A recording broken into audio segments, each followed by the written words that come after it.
you can even watch back. Giving players all the props or put them on blast. We don't give no hot takes, only talk facts. We're giving all our devotion, riding high on this wave of emotion. Going all out, yeah, cause this is our time. No, ain't no stopping us till we reach the finish line. All in, we came here to win. We're gonna give everything. S-I-C-K on the run. S-I-C-K, sick, sick. On fire, we're ready to fight. We'll bring the house down tonight. S-I-C-K on the run. S-I-C-K, sick, sick. Play it on the car ride, play it when you lounge. X and O, you know that we can hold it down. Shout out to my man Sammy, got it off the ground. And to all the listeners tuned in right now, got debates, analysis, and speculation. This is sports talk for the new generation. You know where to find us, got a reputation. Sick podcast, your #1 sports destination. Giving all our devotion, riding high on this wave of emotion. Going all out, yeah, cause this is our time. No, ain't no stopping us till we reach the finish line. All in, we came here to win. We're gonna give everything. S-I-C-K on the run. S-I-C-K, sick, sick. On fire, we're ready to fight. We'll bring the house down tonight. S-I-C-K on the run. S-I-C-K, sick, sick. S-I-C-K, it's the sickest podcast. Tune in for the audio, or you can even watch back. Giving players all the props or put them on blast. We don't give no hot takes, only talk back. S-I-C-K, S-I-C-K, S-I-C-K, S-I-C-K, S-I-C-K, S-I-C-K, S-I-C-K. All in, we came here to win. We're gonna give everything. S-I-C-K on the run. S-I-C-K, sick, sick. S-I-C-K, it's the sickest podcast. Tune in for the audio, or you can even watch back. Giving players all the props or put them on blast. We don't give no hot takes, only talk facts. We're giving all our devotion, riding high on this wave of emotion. Going all out, yeah, cause this is our time. No, ain't no stopping us till we reach the finish line. All in, we came here to win. We're gonna give everything. S-I-C-K on the run. S-I-C-K, sick, sick. On fire, we're ready to fight. We'll bring the house down tonight. S-I-C-K on the run. S-I-C-K, sick, sick. Play it on the car ride, play it when you lounge. X and O, you know that we can hold it down. Shout out to my man Sammy, got it off the ground. And to all the listeners tuned in right now, got debates, analysis, and speculation. This is sports talk for the new generation. You know where to find us, got a reputation. Sick podcast, your #1 sports destination. Giving all our devotion, riding high on this wave of emotion. Going all out, yeah, cause this is our time. No, ain't no stopping us till we reach the finish line. All in, we came here to win. We're gonna give everything. S-I-C-K on the run. S-I-C-K, sick, sick. On fire, we're ready to fight. We'll bring the house down tonight. S-I-C-K on the run. S-I-C-K, sick, sick. S-I-C-K, it's the sickest podcast. Tune in for the audio, or you can even watch back. Giving players all the props or put them on blast. We don't give no hot takes, only talk back. S-I-C-K, S-I-C-K, S-I-C-K, S-I-C-K, S-I-C-K. S-I-C-K. Turn up your volume. Because you're about to listen to The Sick Podcast. With Tony Marinaro. 55 seconds left in the penalty, a minute and 27 seconds left in regulation time. Boston 4, Montreal 3. Lafleur coming out rather gingerly on the right side. He gives it into Lemaire, back to LaFleur. Oh! The sickest Montreal Canadiens podcast. You're in the ball! Sports entertainment like no other. Rejoint, on lui fait perdre la rondelle, une passe devant. Et c'est le dégagement et ce sera la victoire des Canadiens. Coupe Stanley pour les Canadiens. Le 23e de l'histoire. You found the dogs! John, you found the dogs! He found the dogs! And all together, they worked a young team to the top. And now, a 24th Stanley Cup banner will hang from the rafters of the famous Forum in Montreal. The Canadiens win the Stanley Cup! Brought to you by Energy Transportation Group. Driven to be different. La Vida TV. Embrace your true nature. And Playground, your premier gaming destination. It's gonna be sick.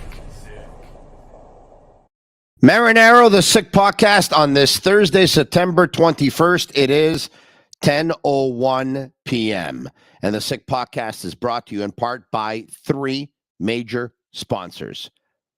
In no particular order: Energy Transportation Group, a leading full-service logistics provider serving all of North America. They are driven to be different. Brought to you in part by La Bite ATB, brewed in Quebec, a winner of a dozen international awards. La Bite ATB offers quality microbrewery beers made with premium ingredients for everyone's taste. La Bite ATB, embrace your true nature. And brought to you in part by Playground. Over 600 machines, poker tournaments, and Playground casino games, daily promotions, unmatched customer service. Their customer service is outstanding. Why go anywhere else? That's what everyone keeps on asking lately. Located just over the Mercier Bridge, only minutes from downtown Montreal, it is Playground. It's going to be a special show tonight because for the first time, the pro camp, the pros were on the ice together. And that happened today. It happened earlier today. And just so you know, it's going to be going on over a couple of days here. And basically, 72 players in camp. 72 players in camp. And we're going to bring up a list of the four groups. Actually, you know what? Before we do, why don't I invite George Laraque in to the Sick Podcast? This guy makes me sweat all the time, man. I'm telling you, he makes me sweat all the time. I texted him yesterday, can you do the Sick Podcast tomorrow night, 10 p.m.?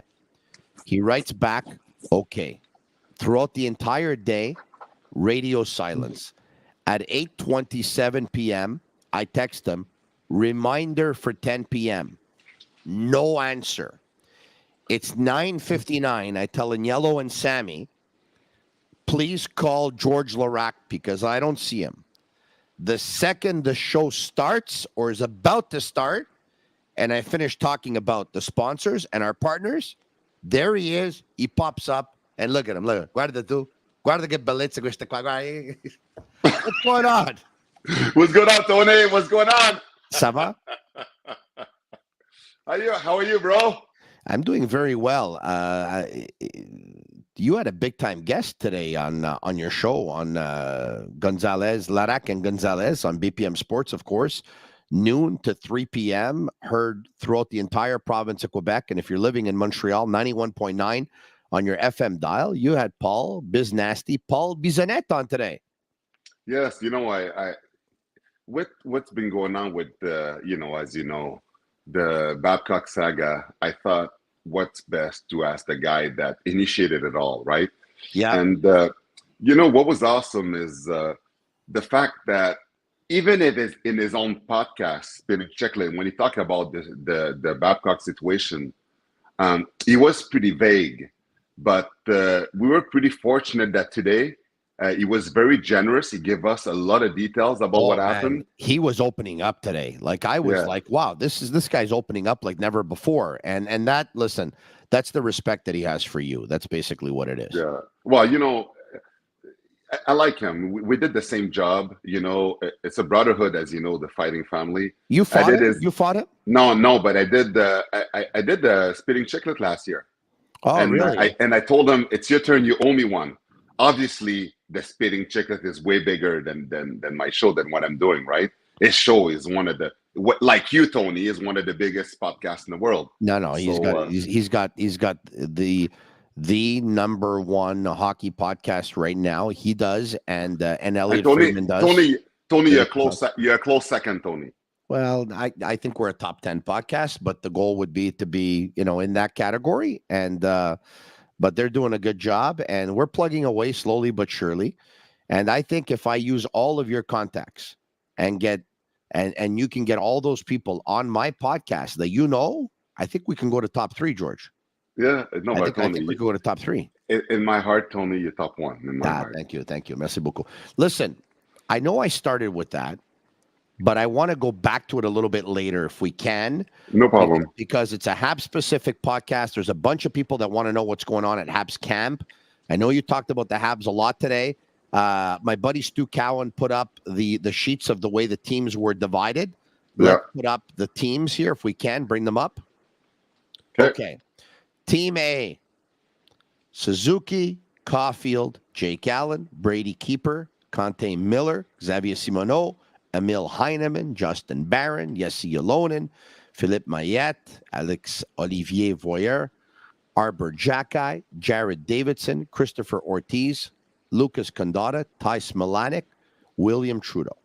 Team B, Mitchell Stevens, Lias Anderson, Caden Primo, Nathan Legare, Joe Verbetic, Jaden Struble, Jordan Harris, Michael Pizzetta, David Savard, Olivier Galipeau, Brandon Gignac, Kirby Dach, Noah Lawan, Gabriel Bourque, Sean Monahan, Nicolas Baudin, and Joshua Roy. We'll get to Team C and Team D a little bit later. Out of everything that I just mentioned, what we have to know, and this is what's important, is we do have some Habs lines for you, okay? Yeah. So, the lines. Nick Suzuki, let's start with this one, had Cole Caulfield on his left and Emil Heinemann on his right. And on defense, Jacki and Barron. That's the first defense pairing. So I tell you, Heinemann was right wing on a line with Suzuki and Caulfield. Do you make anything out of it at all? What I make out of it is they're going to give a really good addition to Heinemann. Heinemann has a really good chance of making the team this year. Obviously, he's not going to start the year with these two guys, but he can make a spot in the lineup. So it gives you a good indication the guys that they want to see up there when they give him that good of a chance, right? Because you know that he's going to look good with Suzuki and Caulfield for sure, because that's a really good addition. There's some veterans that will play just with American Hockey League players, and when they do so, that that they don't have any plan of getting them to play exhibition games. But Tony, at the end of the day, the only guy on this team that I could see that will end up with Suzuki and Caulfield is Josh Anderson. That's the only guy you could put there because, as you know, they're smaller players. They need a guy that is big, that'll create room, that'll go in a corner. Hopefully Slavkovsky could work. But Anderson wasn't that guy last year. No. Yeah, I know he wasn't. But this year, you think about that, Tony, though. This year is different because you need to have duos, right? Yes. And the duos that, Suzuki Caulfield and the other duos is going to be Dach and Monahan. Because Monahan can help him in a face-off circle. And at the same time, a big guy like Dach playing center. And then you get, someone to play with them. You complete them with someone. And you have Newhook as a third center because the Laraque is hurt. So Newhook could be on a third line with Gallagher and Slavkovsky. You find a guy and then the first line, you have to put Josh Anderson there because Slavkovsky is going to work his way into the first line, but not right away because they need a big guy there. That's why you need to put Josh there. You can't put anybody else there because think about it. They're smaller guys. You need to put a big guy with them. There's only two big guys. Not necessarily at home. You have the last line change. You end up playing skill versus skill. Tony doesn't matter. There's got to have chemistry. Guys has to get used to play with one another. And throughout the year, it's going to go by waves that there's a lot of different players that eventually will play with these two guys. But I'm putting Josh Anderson there. You have to. All right, okay. I will put Josh Anderson there. There's another line that had Kirby Dach with Monahan on the wing and Joshua Roy. Does Joshua Roy being there say anything to you? Joshua was going to get a good addition too, but there's too many guys in his team. He can't make the team because there's no room. He will play some exhibition game, but look at all the players, all the veterans that are there. So there's no spots for him as of now. He might play a couple games this year, getting called up.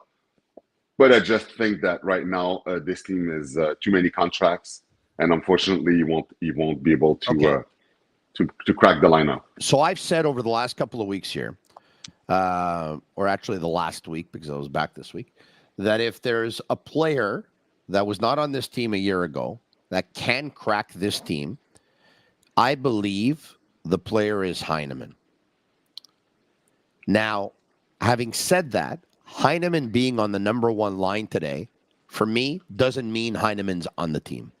No. Joshua Roy being on the number 2 line today, for me, doesn't mean Joshua Roy's on the team. But I'll tell you what it means to me, whether I'm right or wrong.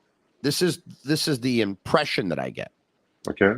My interpretation of this is that they believe the best scorer they have, who's not an NHL player right now, is Heineman. They believe the best player they have at the forward position, who's not an NHL player right now, is Roy. And I also think they believe the best talent they have at the forward position, who's not an NHL player right now, is Farrell. But I want to get back to Heineman. Everyone in the world knows Suzuki Caulfield's going to be a 1-2 punch. Suzuki's going to pass the puck all the time. Caulfield's going to shoot the puck. Even though they're lethal, you know what to expect. You know what to defend. But on the other wing, if you could end up putting a guy who can also score with regularity, now the line becomes a lot more unpredictable. Emil Heineman scored 7 goals in 11 games with the Rocket last year. And I get it, it's the Rocket, and I get it, it's the HL, but I think he's their best scorer, not in the NHL. And Roy is their best. And so I think they see Heineman as, okay, when this guy's going to be on the team, he's got offensive talent to score. Can he be a top 6? When Joshua Roy is going to be on this team, can he be a top 6? So I think the audition is there, but it's an audition for later on. Yeah, I agree with you. For now. No, I agree with you. Heineman could make it now, though. He could make it now. But, Harvey Pinard is there. So maybe Harvey Pinard is the guy that's going to complete, the line with Dach and Monahan. Who knows, But he's gonna get a fair chance because he did good last year. But he's up there. He's going to be in the top 9. But I think the third line, when you look at it, has to be Newhook, Gallagher, and Slav. Newhook, I'd love him to be in the top 6. He's fast. I put him in a wing, but you can't put Evans third line center. You got it. Evans is a 4th line center. So you put him there, and he pivots with Pezzetta, with Armia, Pezzetta, and whoever else is there. So that's why, looking at that, I think the lines are pretty set. The lineup is done. You can put Tanner Pearson on that 4th line if you want to. But hold on a second. But he'll be Tanner Pearson will be part of the rotation. And actually, talking about Tanner Pearson, that trade was good because he got a third round pick. But just so you know, when he talked about it, there's 2 things that people have to understand. He's not happy to be here, even though we said that he is, but we all know that he is not. And he refused to talk to the media the other day when he heard that he got traded first. I can understand why getting traded during training camp, when you have family and everything, when you're popular in the dressing room, is not fun. it sucks. And with the way they treated him last year with his injury and now treating him like this, Well, I'm hold pretty on a sure second. it was not. Why would he not be happy to be here? I just told you, when you get traded during training camp and you have a family, the kids already started in school. You know how hard that is. Oh, that I get. It's the worst thing to get traded during training camp, Tony. You got to leave your whole family. You come here, and the whole family's there. You can't switch school. You can't do anything for now. Yeah. He was very popular in the Canucks dressing room, and he was mad with the team with what happened last year. I know, but if a team wouldn't want me and another team would come and get me, I'd be happy to go to another team that wants me. I understand, but there's a lot of circumstance that makes it so he was not a happy camper. And on top of it, when the media kept asking him about his health, he's not 100% still. This guy hasn't played a full season until 7 years ago. He's been hurt every year the last 7 years. Yeah. He's not and it's okay. The Canadiens are rebuilding. Look, the Athletics, they rated the Canadiens finished 31st this year. Well, they can rate whatever they want. Doesn't mean they're going to be right. I don't think they're going to be right. But what I'm saying is that the expectation of most people is not going to make the playoffs. So whether Pearson plays or not, it doesn't matter. You'll be a rotation in the fourth line, and that's it. And this is when he's healthy enough to play. So he's going to have to fight for a spot in the lineup. So that doesn't matter. But it's just because you were talking about you threw his name out there. So listen, to get to the Athletic for a second, with all due respect, everyone's entitled to their opinion, and they could very well end up being right. But the way I look at it, the Canadiens are on a progressive curve. They finished last in the league a couple of years ago. Yeah. They finished fifth last year, and they're getting better. And a lot of teams that were ahead of them, there's a couple of teams that are actually getting worse. The teams that were worse than the Canadiens a year ago, I don't think are going to be better than the Canadiens this year. So, for me, you can say the Canadiens were last, and then they were fifth last, and then this year they're going to be ninth last. And if they're ninth last, they're going to be 23rd. I don't see 31. But hold on, listen. We'll cross that bridge when we get to it. We have a season to play. They could end up being right. Okay, I want to talk to you about. It's funny because you mentioned Pearson, because some members of the media really liked Pearson today, and some members of the media have Pearson really high up in the lineup. Okay, I don't know if you saw it, but Antoine Roussel sees Tanner Pearson on the second line. Antoine Roussel sees him on the second line. And our very own Grant McCagg, who's a collaborator on this show, sees Tanner Pearson on the second line. Tony, I don't know what to think of this. Tony, a former teammate that played with him is always going to speak highly of someone. Rarely are you going to hear a teammate bringing down someone you played with. You're always going to be on his side. So, it's like I'm not surprised that his former teammates will say that. It's just that, and you remember, not last year, he only played 14 games, but 2 years ago, in 70 games, yes, he had 35 points. So, now he's been hurt a lot. He's not 100% with his wrist. To talk about second line, no, come on, Tony. It doesn't. Look at the players that we have. Grant McCagg has Brendan Gallagher on the first line with Suzuki and Caulfield. Okay, but that's ridiculous, Tony. And Doc Monahan and Pearson on the second line, and then he's got Tony Gallagher in the first line. I don't think so either. Tony, come on. Gallagher is a heart of gold. He leaves everything he has on the ice, but his body is done. I see Gallagher on the third line personally. Yeah, third line too. I just told you with Newhook and Slavkovsky. His body is like Gallagher is like last year. Gallagher, when he came to training camp, he says it was one of the first time that he was close to that he was 100%. That he looked forward to the season. He got hit beginning of the year and he was done pretty much all year. His body is because of all the crash and that he's done. His body took a toll, and the way that he has to play to have success is to crash to the net to be an antagonizer. But physically, he cannot do it anymore. And if he doesn't play that way, he doesn't have success. In that first line, they need someone big, not a small forward. So then they're easy to play against because, as you know, they're gonna play against big defensive line that's just gonna try to hit them to slow them down. Having a small guy like Gallagher is not gonna help. You need Anderson. You need a big body there. Armia could have been a guy that do so, but Armia is big, but he doesn't play big. There's another option. Okay. If Monahan's going to play center, which he didn't today, was Dach. But if you put Monahan at center, Dach could play right wing on that line. No. You need to develop. Listen, I want Dach at center too. Yes, you got to develop Dach at the center. But Dach was unbelievable at right wing last year on that line, and there's nobody in the Canadiens lineup that could do a job 75% as good as Dach did on that line. Nobody. Tony, you're 100% right that the best guy to put there would be Dach.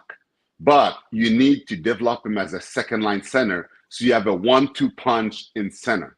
You need that. At one point, remember Chicago, they were questioning. The reason why they traded him is because they thought they couldn't turn him into a center. He had Jonathan Toews as a mentor, and they weren't patient enough with him. Yeah, they also traded him because they wanted to tank, because they wanted to get Connor Bedard. Yeah, we have a jewel in our hand with Dach, and as a center, he could get, maybe not right away, but I could see him at center sometimes have better nights than Suzuki. By the way, I don't know if you saw this clip, and I mentioned it yesterday. Toronto Sports Radio, Overdrive, the host yesterday, when talking about the Canadiens, he sees the Canadiens having a terrible season, which he could very well be right.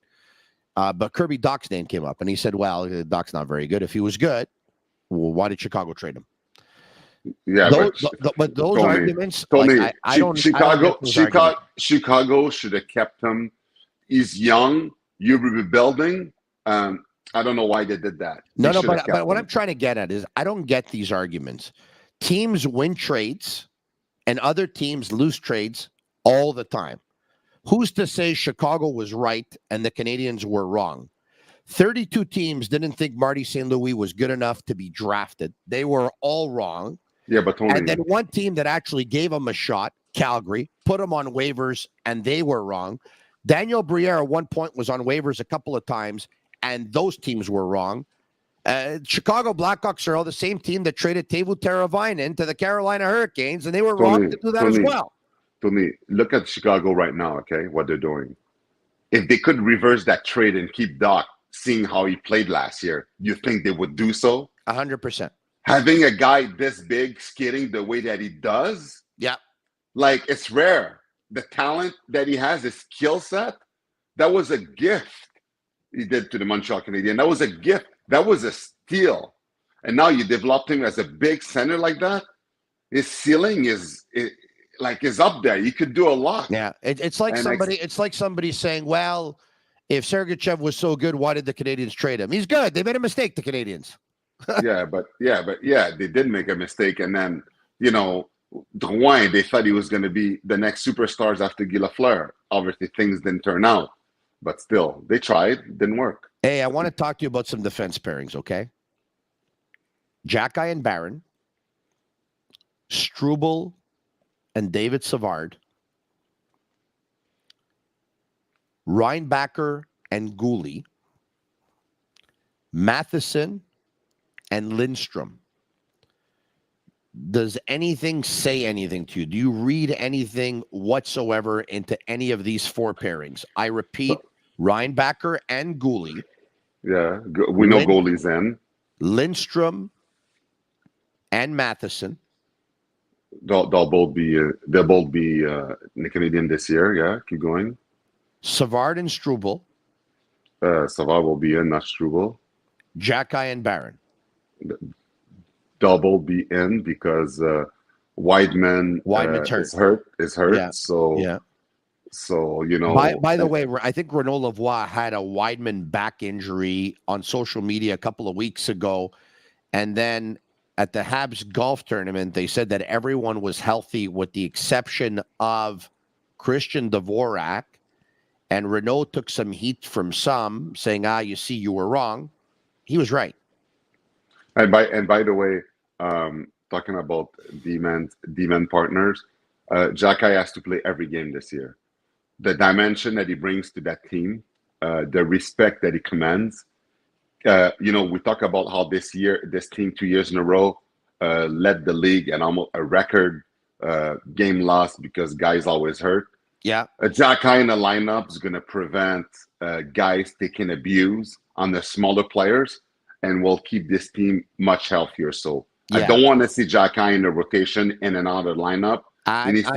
He needs to play every game. I'm not sure the game is still played like that, but hey, you played the game and I didn't, so you know a lot more than me in that respect. Tony, I'm not talking about fighting. I'm talking about his presence. He has a dimension that others do not. Why do you think Toronto got Reeves? Like, they got him for the same reason.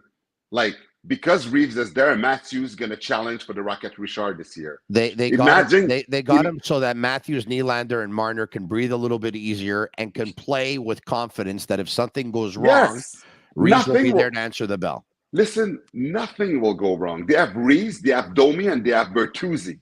They changed the dynamic on that team. How many times Matthews got criticized last year because he was getting roughed up, he wasn't defending himself? Now, no one is going to rough him up. Not just because of Reeves. You have Domi, that's going to be an antagonizer this year. What did Paul Bissonnette say earlier today on your radio show about Xhekaj? Because what did Paul Bissonnette say about Xhekaj today? Because I think at one point he was talking about the top 5 or top 10 in the league. Does he have Xhekaj in that? Yes, I asked him who's the top 5 heavyweight in the NHL this year. He said Reeves number 1. He said Lucic number 2. He said 3 Delorier. Then he said Xhekaj 4. And then he said McDermott 5. Tony, I'm gonna go on the limb there. Tom Wilson's not too shabby. Eh? Yeah, Tom Wilson is up there too, but I'm gonna say Xhekaj first. Okay, Xhekaj first, Reeves second, Lucic third, McDermott, Delorier fourth, McDermott after, and then Wilson. I put Xhekaj first. I don't think Xhekaj can take those guys right now. Now, in one fight, anything can happen. Right now, I think it's a little bit too much too soon. Tony, you could take them. So you said to Paul Bissonnette, you told him, watch Xhekaj versus Reeves this year. You're going to be surprised. Yeah. I've known you since you were a player. And when you say something, I know exactly where it's coming from. So are you ready? Yeah. You gave Xhekaj some lessons this summer, right? No, I never said that. I'll say it. Well, I'm not saying it. I'm not saying Perfect. anything. So I won't make you say it. So you ready for this? I say George Laraque, you gave Xhekaj fighting lessons this offseason. All right? I said that. Hold on a second. I'm not saying anything. Perfect. I'm not confirming anything. No problem. But if I'm wrong, tell me I'm wrong. I'm not saying anything. I know the way it works. You gave my. Okay, I'm going to stop. I'm going to stop. Tony, I'm not. You gave Tony, Michael Pezzetta fighting lessons, and you told Pezzetta, talk to Xhekaj. I can help him. Pezzetta brought you Xhekaj, and you taught him too. Tony, you're listening to soap opera, and you like soap opera. I haven't watched Days of Our Lives since Bone Hope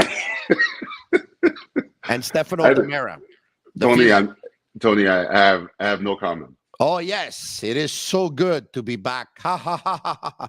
Yeah, you never watched Days of Our Lives, Stefano Demera? He died and came back 4 times. Tony, I watched it for 20 years. That stupid show. Wow, Bone Hope. Yeah, I did. Stefano and all that stuff. I know. I watched it for 20 years. It was an amazing show. Yeah. Marlene, John Black. You were watching that too? You were watching that too? Hey, back in the day, who wasn't watching for Hope? Everybody was. Come on. She was our crush back in the day. Yeah. I told one of my teammates once, and I think if I wasn't a tough guy, he would have laughed to me much more than he did. Okay. So the defense. Okay. Now at forward as well, Alex Newhook at center on a line with Slafkovsky and Anderson. I know you told us that Anderson needs to be on the line to open up ice for Suzuki and Caulfield. But last year, they liked to put Anderson with Slafkovsky to protect Slafkovsky, who was a winger and who's a guy who got hit a lot more than Suzuki. But Tony, Slav is 6'4". Like, I hope that this year we don't need to put a guy to protect him. Yeah, but he gets it all the time. Not this year. Well, I hope not this year, Tony. You don't It think this doesn't year's make going to sense. get tagged? Tony, I don't think he was able to fix that in one off season. Tony, I know, but Tony, I hope not. Because we need his size. We don't need to bring size to protect a guy that is 6'4". Yes, he got rocked too many times last year because he's getting used to North American style, smaller ice, guys are hitting, less time reaction. Hopefully this year he got it, and he'll do more the hitting and getting hit, because we need an Anderson in that top line to give some room, and not in the third line to give some room to Slav. Owen Beck playing on a line with RHP and Brendan Gallagher. My question to you is: Owen Beck will be he'll be the fourth line center because Laraque is hurt, and unfortunately because of that, whoa. He'll be the fourth line center. There's Suzuki. Yeah. Dach. Yeah. There's New Hook. Yeah. And there's Jake Evans. Oh yeah, sorry, Jake Evans. You're right. So Jake he's Evans. not going to beat out Jake Evans. You're right. No, he's not. You're right. But he will in a year. Yeah, probably. You know who I think can beat out Jake Evans this year? Lias Anderson. I wouldn't bet on it, but I think he can beat. I think he could beat him out. I mean, we're talking about. We're talking about guys. We're talking about line players. They're beatable. Yeah, exactly. You're right. But you don't see Lias Anderson beating him out? He could, but Tony, I let's see how he plays. He's the best player that they had in, so we'll see how that goes. Right. Okay. Biz Nasty. Oh, let's get back to what did he tell you? Now that we talked Montreal Canadiens here for almost 25 or 30 minutes here, for about 30 minutes or so, what did he tell you about the whole Babcock thing that we probably didn't hear before your show today? Yeah, he was very humble because he didn't want to take any credit about everything that he's done. And the one thing though is I was asking him, and that was very interesting, his response, because I asked him when Jenner and Goudreau came out and they said that it was no big deal and there was no foul play, I asked him if he was worried, and he said that he was, obviously, because of course his credibility is on the line. Exactly. And then it was going to be a he said, she said, and there was going to be a gray zone where, some people would have called him a liar, some people wouldn't. And he felt bad about the situation for the kids because he knew he had the truth on his side, but he wasn't throwing anyone under the bus, right? So he was just hoping that, the story was gonna develop and the right thing was gonna happen. So what he said also is that he wants people to understand that the NHLPA is not broken because they got involved right away. They're obviously the reason after what came out that the true investigation was done and then justice was served. So he commended the PA after the info that he got, that they got in touch with him. So then they got the right side of the story from everyone. And then, the right thing happened. So, I was asking him about the fact that, do you find it weird that these players, other than going to the PA and going to the veterans, they went through you? And he's like, well, and he brought a good point. He said, if I was in the position of these guys, what would you have done? Something like this never happened before. Think about it. Yeah. You're a rookie coming into a team, right? Yeah. So you don't know about the PA yet. You don't know how that works. You don't want to approach and go to a veteran to a problem when you know that these veterans already talked to the coach. They're close to the coach. Babcock's been in the league for so long. So you don't want to go and talk to them when... And by the way, I don't hold it against Boone Jenner not throwing Mike Babcock under the bus. He's trying to develop a relationship Tony, with his coach. Hold on. There's no chance that Babcock's going to get fired, so he supports him. Tony, hold on. Yeah. There's a difference between how Jenner and Goudreau was approached as it was to the rookies. Babcock's a smart guy.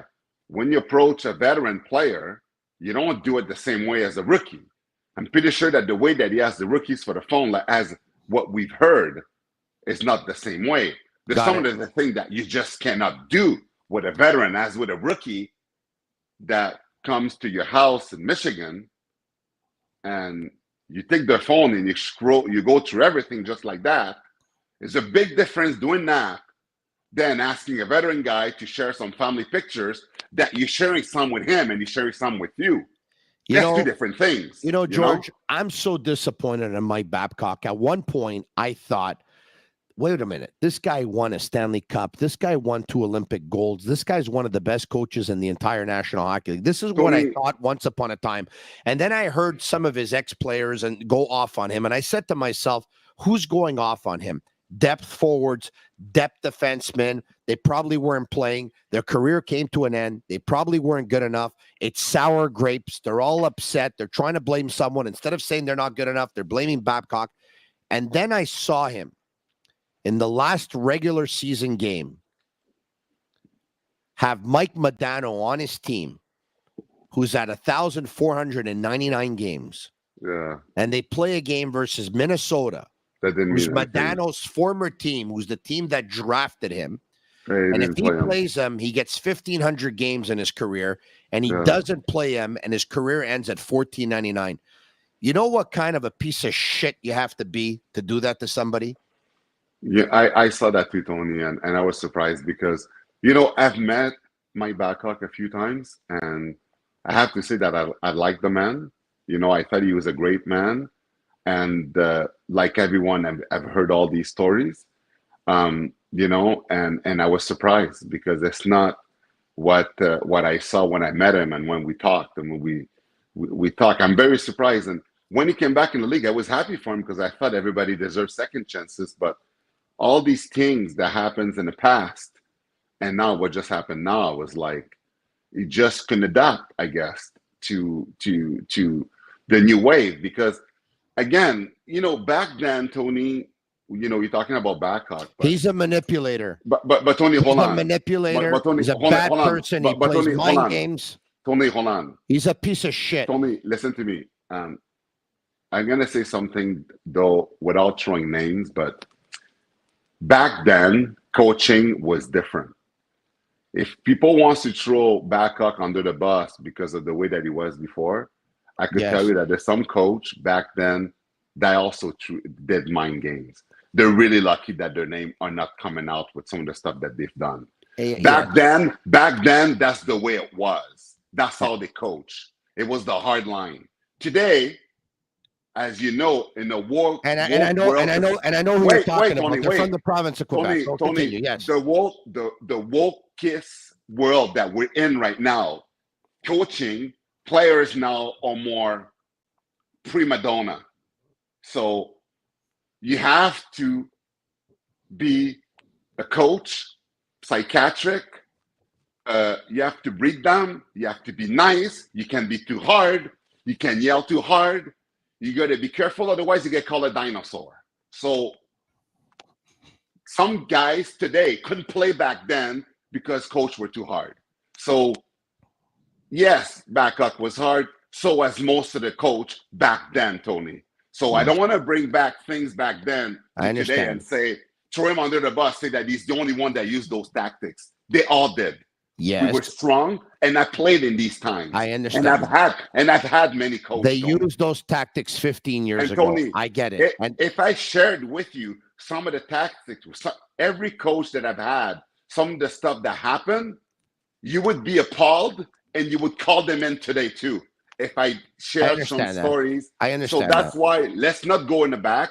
This is in a different era now. And as I said, I just feel bad that we just can adapt to this new era where coaches now has to be like really, really soft because if you're too hard on the player, then they're not going to want to be there anymore.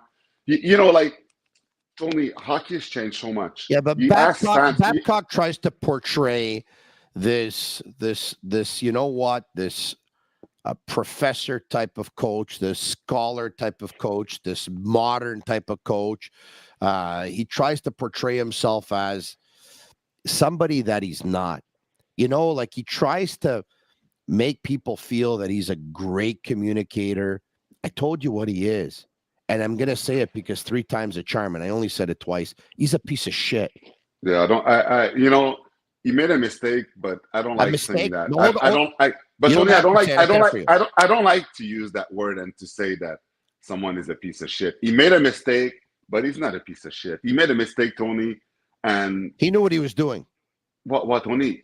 But Yes, he made a mistake. I mean, but a mistake Tony, sometimes you don't understand what you're doing, and it ends up being a mistake. Yes, you don't think this guy knew exactly what he was doing? He was trying to play mind games. He was airplaying their phone onto his stuff. Tony, I'm not excusing it. He made a mistake, yes, but the name calling piece of shit thing. Everybody makes mistakes. Perfect. Let me ask you a question. Okay. I'm going to ask it another way.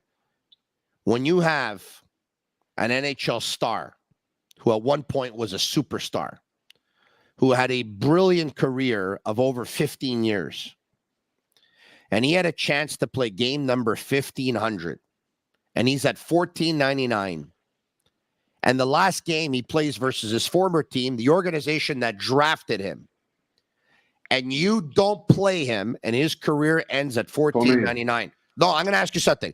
I'm not going to tell you he's a piece of shit, but I'm going to ask you this. Is that not a piece of shit move? Tony, again, yes, it is weird. And I wasn't there to know about that context. And Tony, hold on. Tony, hold on. You remember, now you're talking about Babcock. And as I told you, I could go on and tell you a story in that kind with coaches. I understand that I've seen. But we're not talking about coaches 15 years ago right now. We're talking about something that happened 2 weeks ago. No. You're talking about something that Babcock did years ago with Modano. So if you want to talk about things that he did at that time back then, I could throw 10 coaches under the bus that did things as bad as the Modano thing. If you want to go there and do this. But I don't want to do this to these coaches. It's not the point. But if any former players are listening to me right now, they know exactly what I'm talking about. Yeah, no, I hear you. And I'm pretty sure that you know too. Yes, I know what you're talking about. But we're not going there. Well, not tonight. But not ever. Okay, perfect. You could go there with someone else, but I won't name names. Listen, he's the same guy that drove Mitch Marner to tears. And I know you're going to say other coaches did it, but you got to understand something. The other coaches that you're talking about, and this does not make it better, okay? Yeah. We knew who they were. We knew they were hard-ass coaches. We knew that they loved fighting. We knew that they play mind games. They played mind games. We knew that they played mind games. Okay. We knew that even without being in that room, we knew that they were the type of coaches that would go in that room, would start screaming, would go nuts with this. Okay, but Tony, hold on. Stop doing that because you're gonna make it too clear to people who they are, and it's not important to go there. Perfect. We don't want to do that. We don't want to go do that. The problem that I have with Babcock is that he portrays to be somebody else, and in the back, he's driving a 19-year-old Mitch Marner to absolute tears because he asks him to do a report card and rate his teammates on their work ethic. And for the guys who scored the worst, he said, "You have no work ethic. Even Mitch Marner says you're the laziest guy on the team." Tony, I know that was wrong, and he apologized for it. It was wrong. I hope he doesn't go to the Hockey Hall of Fame. Because a Stanley Cup and 2 Olympic golds usually gets you in. Let's be honest. Yeah. Personally, I hope he doesn't go. Yeah. Because that would be the Hockey Hall of Fame, not putting him in. That would be not making him play his 1,500 game and leaving him at $14.99. That's it. Tony, there's guys that are in the Hockey Hall of Fame that have made mistakes. I know that. And again, I'm happy I'm not the one that's going to be judging for this. But, if you want to, what Babcock did is a mistake, yes. But if now you're looking at everybody in the Hall of Fame that made mistake that shouldn't be there, again, this is a great, Tony, that would be a great debate to have. That'd be a great debate to have because I just set up your show for tomorrow. No, I'm not going. You have a program director or what? Usually I just set up your show for tomorrow. I'm not going there. I don't want to do that. Hey, listen, tomorrow I think I'm going to join you in studio. I'm going to join you in studio tomorrow. Good. Bring some vegan stuff. Bring some vegan stuff. Yeah. Okay, why don't you do this? You bring the vegan stuff and I'll eat it. Okay, I'll bring it. You vegans, I wouldn't even know where to go shop. Don't bring I'll me bring tofu because I'm not eating that. What do you think is vegan? Because you've been vegan for how many years now? No, since 2009. Since 2009, you've been Hey, vegan. I'll bring some fruits. I like fruits. Yeah. Okay, perfect. Yeah, So fruits see, I like. That's what I'll bring. I'll No, bring fruits. but besides fruits, is there other stuff that you think that I would like? Veggies. I like veggies. Okay. You eat your veggies raw, by the way? Yes. Everything raw and organic. Everything. Everything raw and organic. Yeah. George St. Pierre just did a 72-hour fast, and he posted a picture on social media. Did you see him? Yeah, I did. You know what? He did a 72 hours, but I do 8 days, 8 to 10 days fast, right? I'm Yes, I doing know one that. soon. I'm doing an 8-day fast soon. You want to do one with me same time? Water fast? George, I know that it's mind over matter. I don't see how I could do what I do and not pass out on an 8-day fast. I'm not going to lie to you. Like, I love challenges. Really, I do. I got to drive throughout all of this. So I'm going to drive to TVA Sport Monday to Thursday. I'm going to drive, and I'm going to drive there while doing an 8-day fast. I'm scared. Tony, I live in the South Shore. I drive to the plateau every single day. I have no problem. So I'll do this. Give me a baby step, okay? You ready what I'm going to tell you? Yeah, okay. Will you accept me to start with a 3-day fast? Yes, and when you're ready, I'll do an 8-day while you do a 3-day. No problem. Okay, so I know I'll do a 10-day while you do a 3-day. So my nephew is getting married in October. Let me just take a look at the date. Hold on a second. Okay. I leave for Florida on the weekend, so I know I'm not going to be doing any fasting while I'm there. I'm hopefully going to watch Lionel Messi play a couple of games. Okay. And then I'm back the first. Okay, so I could do it the first week of October, and I can do it the second week of October. I wouldn't mind doing it October 11, October 12, and October 13. This way, I can pig out at the wedding on the 14th. Okay, let's do that. Okay. The 11th is it a Monday? October 11th? So no, October 11 is a Wednesday. The wedding's on the 14th on the Saturday. Okay. I'll do the 11, 12, 13 fast, and I'll eat on the Saturday on the wedding. Okay, I'm gonna start on a Monday. On the Monday is the 8th? The Monday's the 9th. Okay, I'm gonna start my fast on the 9th. I'll do it 10 days. Okay, but why don't you do this? Start on the weekend. Yeah. 7, 8, 9, 10. So this way, by the time I start, you're already 4 days into it. So it'll be my day 1 will be your day 5. Okay, I'll do that. No problem. Okay. This way, when my day 3 is finished, it's your day 8. This way it makes sense. So I'll send you the details. You start your fast send me the on details. October 7th. Send me the details. I start my fast on October 11th. Send me the details. All right. Thank you very much. I'll see you tomorrow in studio. Hey, I'm coming with my Vespa, eh? Awesome. See you tomorrow, bro. What do you think? XLmoto.com, by the way. XL, they'll take care of you. Do you ever have a Vespa before? I don't fit in it. You don't fit on a Vespa? No. It would probably be hard on the suspension, eh? Pretty big vegan, you know that? Yeah, I know. What's in your tofu? Cement? I only eat tofu when people invite me for dinner because they don't know what to make. I got it. Yeah. I'll see you tomorrow. See you, bro. Ciao, Okay. bello. All right, there you have it. George Laraque, former NHL enforcer of BPM Sport, Monday to Friday. Laraque and Gonzalez from noon to 3 p.m., 91.9 on your FM dial. And I join them weekdays at around 12:40 p.m. Hope you can listen in. For those who want to know where I am, besides the Sick Podcast, of course, I'll tell you my schedule right now because people ask me every day.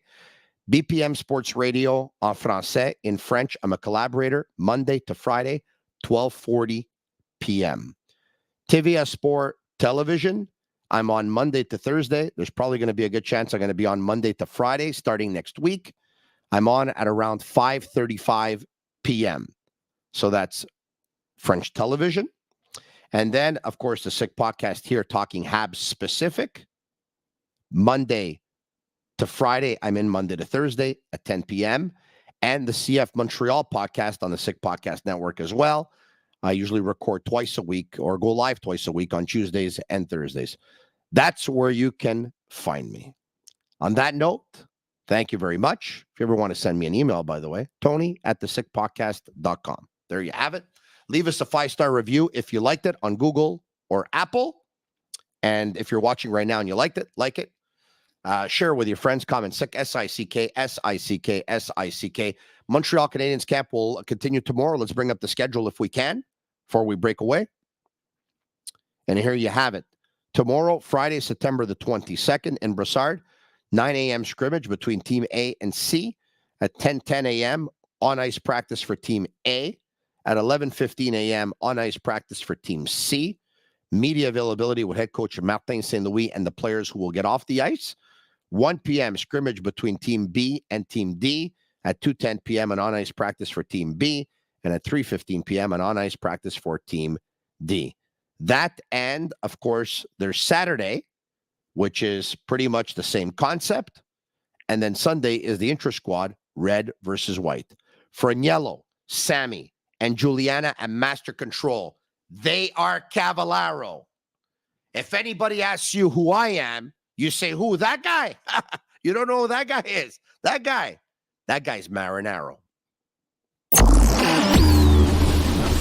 And that's a wrap. Hope you don't miss us too much until next time. Follow the Sick Podcast with Tony Marinaro on YouTube, Instagram, Facebook, Google Play, and Apple Podcasts. The Sick Podcast is brought to you by Energy Transportation Group, driven to be different. LaBita.tv, embrace your true nature. And Playground, your premier gaming destination.